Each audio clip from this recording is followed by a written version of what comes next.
नमस्कार, स्वागत है आप सभी का एनवेफ न्यूज पर। मैं हूं आपके साथ रोहित। अमेरिका चुनाव की तस्वीरें अब साफ हो चुकी हैं क्योंकि परिणाम जो आए हैं वो एक तरीके से आप कह सकते हैं कि अप्रत्याशित भी हैं, क्योंकि पिछले कुछ महीनों से यही माहौल बनाया जा रहा था कि कमला हैरिस चुनाव वहां पर जीत जाएंगे। ठीक वैसे ही जैसे भारत में भी कुछ राज्यों में ऐसा माहौल पिछले विधानसभा चुनाव में बनाया गया था, लेकिन जब रिजल्ट आए तो डोनाल्ड ट्रंप ने शानदार जीत दर्ज की और उन्होंने जिस तरीके से चुनाव प्रचार किया था वहीं से ही कुछ एस्ट्रोलॉजर और कुछ राजनीतिक विश्लेषक ये कहने लगे थे कि डोनाल्ड ट्रंप आएंगे। और ऐसे में अब जब नतीजे सामने हैं तो इस वक्त मेरे साथ एक खास शख्सियत मौजूद है बातचीत करने के लिए। कार्तिक गौर जी, बहुत बहुत स्वागत है सर आपका एनवेफ न्यूज पर। नमस्ते, नमः शिवाय। सर, सबसे पहला सवाल मेरा यही कि आपने कैसे पहले ही प्रेडिक्शन कर दिया था कि डोनाल्ड ट्रंप आ रहे हैं? तो ये बात है करीबन दिसंबर 2023 की। हम्म। तो उस वक्त एक जैसे ज्योतिष में एक चार्ट होता है जिसको हम कहते हैं तिथि प्रवेश। तो हम्म। हर साल का भी एक चार्ट होता है जैसे हमारी कुंडली होती है। तो उसके बेसिस पे मैंने बोला था, एक दो प्रेडिक्शन किए थे। हम्म। एक, कि डोनाल्ड ट्रंप को रोकना बहुत तकलीफ का काम है, it is impossible to stop Donald Trump. दूसरा एक प्रेडिक्शन किया था that there are two hindrances, one is Jupiter and one is Rahu. Hmm. तो सबसे पहले मैंने बोला था they will try with Jupiter which is judiciary. तो आप दिसंबर 2023 से देख लो उनके ऊपर कितने केसेस चले, ये हुआ, they tried everything in their hand to hmm. Stop him. Hmm. दूसरा हुआ राहु। तो एक बार जब जुपिटर या गुरु स्टॉप नहीं कर पाया या जुडिशियरी स्टॉप नहीं कर पाई, तब जाके राहु ने ले लिया। हम्म। और राहु और Jupiter causes a yoga called as Guru Chandal. तो गुरु चंडाल का मतलब है मृत्यु का भय। हम्म। तो उस वक्त मैंने क्लियरली प्रेडिक्ट कर दिया था कि listen, now that Rahu has taken over, इन पे पक्का हमला होगा। बिल्कुल। इनफैक्ट इट इज रिकॉर्डेड कि 13 सितंबर को मैंने एक यूट्यूब लाइव किया था हम्म। कि भाई जब सूर्य एंटर होगा वर्गो में, हम्म। कन्या राशि में, उस वक्त उन पे अटैक होगा। तो ये 13 तारीख की बात थी और 15 तारीख को ट्रांजिट हुआ और 15 तारीख को उन पे अटैक हुआ। सर, क्या लगता है और कि जो साथ में मैंने अटैक हुआ ट्रंप पर, वहां से अमेरिका का चुनाव थोड़ा पलट गया? पलट गया मेरे ख्याल से जब सूर्य एंटर किया कन्या राशि पे। हम्म। और दूसरी एक चीज हुई थी, जब वो अटैक हुआ तो ट्रंप की टीम में से काफी लोगों ने मुझे अप्रोच किया था। तो उन्होंने बोला कि कार्तिक जी कोई एक चीज बताइए जो हम कर सकते हैं which will work for us. Hmm. तो मैंने उनको एक सिंपल सी रेमेडी दी थी कि भैया देखो, आरूढ़ पे चंद्र है डोनाल्ड ट्रंप की कुंडली में। हम्म। तो कोई चंद्र इज रिलेटेड टू फूड, तो कोई ऐसा कैंपेन चलाइए रिलेटेड टू फूड और समथिंग रिलेटेड टू फूड और something like that hmm. Which will help his campaign. तो उन्होंने वो मैकडोनल्ड्स वाला कैंपेन चलाया था जहां पे ही serve food in the McDonald's for 15 बिल्कुल। मिनट्स। तो आई थिंक वो दो जो चीज थे, उसके बाद ट्रंप का जो ग्राफ चढ़ा है, there was no looking back. लेकिन सर, यहां पर यह भी थोड़ा समझाइए, कमला हैरिस से कहां गलती रह गई? कमला हैरिस से गलती ये हो गई कि उनका पंगा डोनाल्ड ट्रंप से था। हाँ। तो उसमें कोई डाउट नहीं है, she was a deep state asset, उसमें कोई डाउट नहीं है। और इनफैक्ट जब मैंने दोनों कुंडली का एक एनालिसिस भी किया था 2-3 महीने पहले, हम्म। तभी मैंने बोला था कि she is a credible candidate, उसमें no doubt she will give it a fight. But at the end of the day अगर डोनाल्ड ट्रंप जिंदा रहता है तो वो जीतेगा। अब जिंदा भी हैं, सत्ता में भी आ गए हैं, तो डीप स्टेट का खात्मा समझ लें? खात्मा नहीं होगा। देखिए, frankly speaking we have to have our priorities right. काफी बार है ना, हम काफी स्वेड अवे हो जाते हैं ये सोच के क्यों के ट्रंप आया तो जैसे सीआईए अपना काम करना बंद कर देगी। हम्म। हमको एडवांटेज ये मिलेगा कि ट्रंप के आने से सीआईए शायद अकाउंटेबल हो जाएगी। हम्म। तो जिस टाइप का जो ओपननेस है या जिस तरह से वो मीडिएशन होता है, या जो बेसिकली डोनाल्ड ट्रंप, अरे जो बाइडेन का तो पता ही नहीं था, उसको खुद को नहीं पता था वो कहाँ होता था, हम्म। राइट. सो वो लेवल से now they have a president where he will hold people accountable, और प्लस ऑब्वियसली डोनाल्ड ट्रम्प की खुद की भी खुन्नस होगी. बिल्कुल. तो वो सब नेट नेट मिला के it is going to in a way, I wouldn't say के help India so much, but I would say कि we have at least a reasonable president जिसके पास अगर आप एक प्रॉब्लम लेके जाओगे तो आपको एक लॉजिकल सॉल्यूशन मिलेगा. आ, उतना एडवांटेज डेफिनेटली है. जब पिछली बार थे ट्रंप, तो भारत के साथ अच्छे रिश्ते थे, भारत का दौरा भी किया, प्रधानमंत्री भी उनकी खूब तारीफ करते रहे, अभी भी जैसे जीते प्रधानमंत्री ने बधाई दी. ये वाला जो कार्यकाल होगा वही भारत के लिए अच्छा होगा, डोनाल्ड ट्रंप और भारत के रिश्तों में? बिल्कुल. Comparatively it will be, because कई बार हम बोलते हैं ना, दूध का जला भी छाछ फूक फूक के पीता है. हम्म. So Trump is also now wiser. Modi ji also जो 240 मिला उसके बाद ही इज ऑल्सो वाइजर. हम्म. और मैंने ये पहले भी बोला है कि जब जो मोदी जी का स्वेरिंग इन चार्ट है ना, जो उनका शपथ ग्रहण का जो हॉरोस्कोप है, हम्म. उसके बेसिस पे तो मोदी जी को अभी फ्रंट फुट पे ही खेलना है, हम्म. वेदर ही लाइक्स इट और ही डजंट लाइक इट. और इन्हें वे योगी जी ने एक ट्रेंड सेट भी कर दिया है, जब बिल्कुल. बटोगे तो कटोगे कर हम्म. दिया. और मैं ये ऑन रिकॉर्ड भी हूं कि भाई हु आफ्टर मोदी जी, तो काफी लोग बोल रहे थे कि नंबर 2 कौन होगा. हम्म. तो मैंने तो ऑन रिकॉर्ड हूं जिसने बोला है कि भाई it will be Yogi ji. बिल्कुल. इस वक्त देश में तो बटेंगे कटेंगे चल रहा है हर एक विधानसभा चुनाव को लेकर, हर एक राज्य में. लेकिन क्या लगता है कि अमेरिका में भी जब हिंदुओं की बातों का जिक्र होने लगा, भारतीयों का बातों का जिक्र ट्रंप करने लगे, तो उसका फायदा उनको मिला? 100% मिला. इनफैक्ट मैं बोलूंगा कि वो जो बचे हैं, उस दिन भी मैंने बोला था कि he was a very instrumental person in starting the Jagannath रथ यात्रा इन न्यूयॉर्क. हम्म. तो कहीं ना कहीं वो जो ब्लेसिंग्स होती है, आपने प्रभु का कुछ काम किया है तो आपको जब जरूर पड़ेगी तो प्रभु बचाएंगे. हम्म. तो उसमें तो कोई डाउट नहीं है कि वो, एक तो सबसे बड़ी अच्छी चीज है वो वोक नहीं है. वो जो शत्रुबोध है वो समझते हैं कि उनका शत्रु जो है वो चाइना है. हम्म. तो टू दैट एक्सटेंट भारत को एक बड़ा एडवांटेज है कि भाई जो बाइडन था, जो आधा सोता था और जब जागता था तभी भी सोया हुआ होता था, हम्म. उसके बदले में we now have a president who understands, and जिसको शत्रुबोध है, और इन ए वे हमारा और उनका शत्रु एक है. बिल्कुल.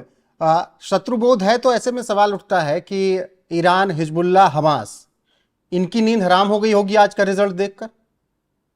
बिल्कुल. और इनफैक्ट अभी तो क्लियर हो गया, हूती लोग ने तो पहले ही बोल दिया कि भैया हमको तो कुछ झगड़ा बगड़ा करना नहीं है. In fact they have withdrawn also.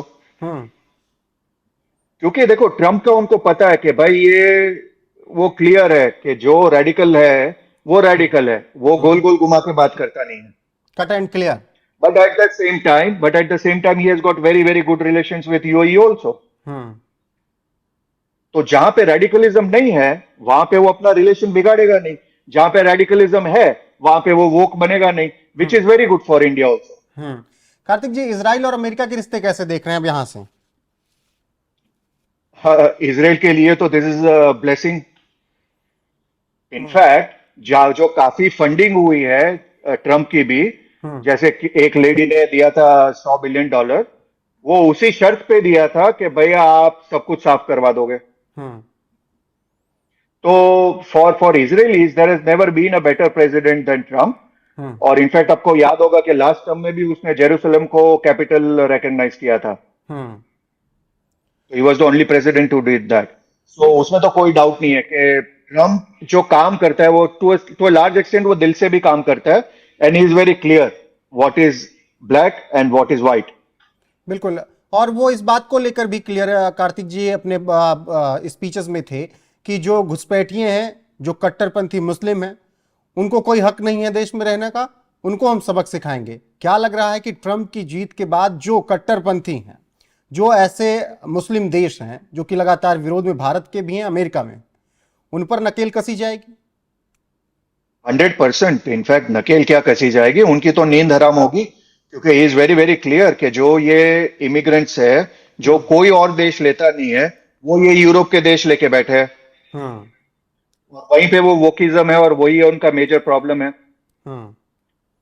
एक जमाना था जब लोगों को अमेरिका जाना होता था. आज के टाइम में आप अमेरिका जाओ तो आप इतने इमिग्रेंट्स देखोगे, उनकी मेट्रोज में आपको ट्रैवल करना बहुत तकलीफ का काम है.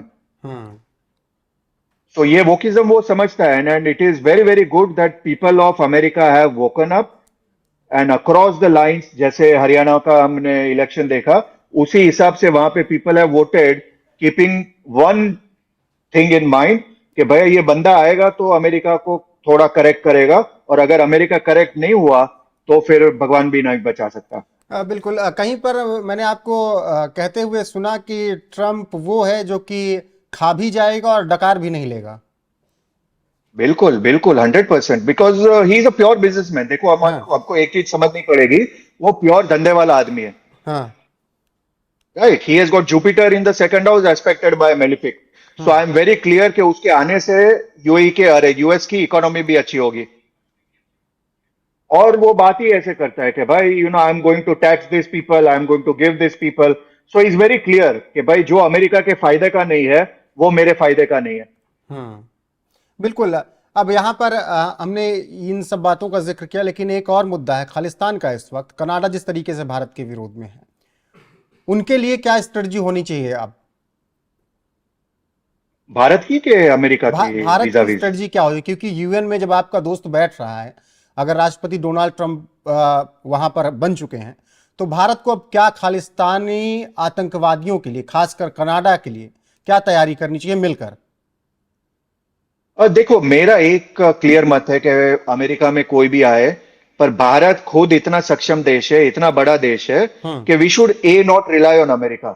हेल्प मिल जाए तो अलग बात है, that is a bonus. Hmm but America as a nation वो ट्रांजैक्शनल नेशन है, और ये हमको हिस्ट्री बताती है कि भैया वो यूज एंड थ्रो वाला नेशन है। बिल्कुल। राइट। सो और भारत में we have got Jaishankar ji, we have got good able prime minister under Modi ji, hmm and we have got Ajit Doval. Hmm मेरे हिसाब से तो ये पूरे का सॉल्यूशन अजीत डोभाल ही है। बिल्कुल सॉल्यूशन अजीत डोभाल है, लेकिन यहाँ पर प्रॉब्लम क्रिएट मुझे लग रहा है कि डीप स्टेट को तो हो ही रही है, कांग्रेस को भी हो जाएगी डोनाल्ड ट्रंप के जीतने से भारत में। 100% होगी, 100% होगी, क्योंकि जो मोदी का यार है वो गद्दार है, गद्दार है। हम्म ये खाली पाकिस्तान में नहीं चला था, हमारे जो भारत में भी जो बैठे हुए हैं जिनका दिल पाकिस्तान के लिए धड़कता है, हम्म उनके लिए भी वो गद्दार है। हम्म ये फैक्ट ऑफ लाइफ है। तो जस्ट बिकॉज ट्रम्प, और ट्रम्प ने तो ओपनली बोल दिया कि यार मोदी बहुत बढ़िया इंसान है, वेरी वेरी टफ नेगोशिएटर, तो this all things go in favour of Modi ji. Hmm and what goes in favour of Modi ji and Bharat, वो तो goes against Congress. Elon Musk का कितना योगदान देख रहे हैं आप ट्रंप की जीत में? बहुत मेजर है, बहुत मेजर योगदान है, उसमें कोई डाउट नहीं है। Twitter was a major platform, और हम्म ट्विटर पे तो डेफिनेटली आग लगा दी थी, उसमें कोई डाउट नहीं है। And it is also good because again Elon Musk is not a woke. Hmm तो मेरे हिसाब से तो जो वर्ल्ड के लिए है, ये इलेक्शन एक बहुत इंपॉर्टेंट इलेक्शन था, क्योंकि हम्म अगर ये भी यहाँ पे भी अगर कमला हैरिस आ जाती, तो फ्रैंकली स्पीकिंग जो कनाडा वगैरह की जो फाइव आईज सो कॉल्ड है, उनकी जो हिम्मत बढ़ जाती, वो एक अलग ही लेवल पे बढ़ जाती। And then we would have seen Bharat burning, specially in the north east. Manipur का प्रॉब्लम बहुत बड़ा प्रॉब्लम हो जाता हमारे लिए। मैं उसी सवाल पे आ रहा था कि मान लीजिए रिवर्स कर लें हम रिजल्ट, कमला हैरिस होती, ट्रंप ना होते, तब परेशानियों को विस्तार से समझाइए भारत के साथ साथ पूरी दुनिया को। भारत के लिए तो बहुत बड़ा परेशानी हो जाता, क्योंकि देखिए ये जो यूनिस है हम्म अपना बांग्लादेश का, Bangladesh. Hmm he is also deep estate, hmm he is also उनका डीप एसेट है। सो उसमें कोई छुपी हुई बात भी नहीं है। तो बांग्लादेश से हमको और घुसपैठी आते, और प्रॉब्लम होता, क्योंकि Yunus would have been more stronger, Pakistan would have been much more stronger, क्योंकि at the end of the day net net हमने देखा है कि हम्म भारत और पाकिस्तान में से वो जब उनको जरूरत पड़ती है तो पाकिस्तान को सिलेक्ट करते हैं। हम्म वो अलग बात है कि आज के टाइम में बिकॉज ऑफ अफगानिस्तान उनको पाकिस्तान का कोई जरूरत नहीं है, but over a period of time Iran के केस में या कहीं ना कहीं उनको पाकिस्तान की जरूरत पड़ेगी। तो Bharat has to be very smart to understand कि at the end of the day US से आप उतनी ही दोस्ती रखो, क्योंकि हम्म वो अल्टीमेटली ट्रांजैक्शनल होगा। भारत का जो असली दोस्त है वो तो रशिया है। बिल्कुल। आखिरी के दो सवाल। एक तो रूस यूक्रेन युद्ध जो लगातार चल रहा है, क्या अब संभव हो पाएगा कि युद्ध खत्म हो जाए? इनफैक्ट सबसे बड़ा जो खुशी होगा वो तो पहले तो इजरायली सबसे ज्यादा खुश होंगे, दूसरा तो रशियन सबसे ज्यादा खुश होंगे। हम्म। क्योंकि जैसे मैंने बोला कि ट्रम्प इज बेसिकली ये धंधे वाला आदमी। हम्म। वो तो सिंपल सा सोचेगा कि भैया मैं इतने पैसे भेज रहा हूं यूक्रेन पे, किस खुशी में। Hmm. So he is not there because he has come because of the guns lobby. तो अगर वो उनका आदमी होता तो उसको तो और दो वॉर फ्रंट खोलना पड़ता, क्योंकि उसने उससे पैसे लिए। हम्म। वो तो इनफैक्ट ये बोल के प्रेसिडेंट बना है कि भैया I am going to stop war. बिल्कुल। और उसको मारा ही इसलिए जाने वाला था क्योंकि उसको सारे वॉर बंद करने थे। हम्म। तो ये तो क्लियर है कि भैया वो आया है, तो डेफिनेट है कि भैया जो पहले फंडिंग मिलती थी ये ज़ेलेंस्की साहब को, वो तो काफी कम होगी या तो बंद होगी। हम्म। अगर कम होगी तो भी बहुत क्लियर है कि भाई Russia will have the advantage और उसको घूम फिर के नेगोशिएशन टेबल में बैठना पड़ेगा। और अगर बंद होगी तो उसके पास कोई ऑप्शन नहीं बचेगा। ये मेरा एक बहुत ही पहले का प्रेडिक्शन है कि भाई इस वॉर में Russia will be the victor. And भूल जाओ रशिया ने जो लैंड लिया है वो आपको कभी वापस मिलेगा। बिल्कुल। अब पाकिस्तान को लेकर सवाल हो जाता है कि पाकिस्तान की झोली में कुछ 5 साल में मिलेगा कि नहीं मिलेगा इनको, या फिर जिस पाकिस्तान तरीके का से ट्रम्प कट एंड क्लियर है आतंकवाद को लेकर पाकिस्तान की हालत यही रहने वाली है। देखो पाकिस्तान का अगर आप पाकिस्तानी तो इनफैक्ट सारे उम्मीद में बैठे हैं कि भाई ट्रम्प जैसे ही आ जाएगा वैसे इमरान खान को छुड़ा देगा। हम्म। एज इफ उनको और कोई काम नहीं है। But the fact of the life is के पाकिस्तान एज ए कंट्री उनके पास कुछ भी नहीं है। तो दे आर ऑल वेटिंग कि भाई या तो अफगानिस्तान में अमेरिकन इंटरेस्ट हो, या तो ईरान में अमेरिकन इंटरेस्ट हो, या तो उनके अपने एयर बेसेस दे सके। अगर ऐसा कुछ भी नहीं होता है तो frankly speaking they are on their way to splitting. और ये मेरा एक फेमस प्रेडिक्शन है जो मैंने 2011-12 में दिया था कि by 27-28 Pakistan is going to split. बिल्कुल। आखिरी सवाल कार्तिक जी, एक प्रेडिक्शन मैं चाहता हूं कि अगले 5 साल में जब ट्रम्प सर्वे सर्वा हैं तो दुनिया कहां देख रहे हैं आप, दुनिया की राजनीति कहां देख रहे हैं आप? देखिए दुनिया में अभी तो क्लियरली दो कैंप हो जाएंगे। अमेरिका इज और America under Trump is going to really look at realignment. क्योंकि जो टिपिकली जो अमेरिकन फ्रेंड्स या सो कॉल्ड अमेरिकन फ्रेंड्स थे, उसको I don't think Trump friends मानता है। क्योंकि सारे लोग उसके हिसाब से तो लोग उसका फायदा ले रहे हैं and they are basically using America. और सारी जगह अमेरिकन खर्चे पे सारी बारात नाचती है। हम्म। तो वो तो उसको बड़ा प्रॉब्लम है। So I see a world which is going to restructure, specially because BRICS is also now a very major force. बिल्कुल। तो as an American president I think उसके पास एक बहुत ही अच्छी अपॉर्चुनिटी है कि अगर भारत को वो एक परमानेंट मेंबर के तरह से नहीं लाता United Nation with a voting right, which I mean as veto right, hmm. तो फिर कहीं ना कहीं I think BRICS will make US even weaker. Dedollarisation हो जाएगा and dollar per se will get weaker and weaker. बिल्कुल। अब नए दौर की नई कहानी यहां से शुरू होती है। कार्तिक गौर जी, आपका जुड़ने के लिए और अमेरिका के चुनाव पर बहुत अच्छे से बात करने के लिए बहुत बहुत शुक्रिया। अब दर्शकों की बारी है कि उनको ये बातचीत कैसी लगी। कमेंट सेक्शन में जाकर अपनी राय जरूर दें और बने रहें हमारे साथ। नमस्कार।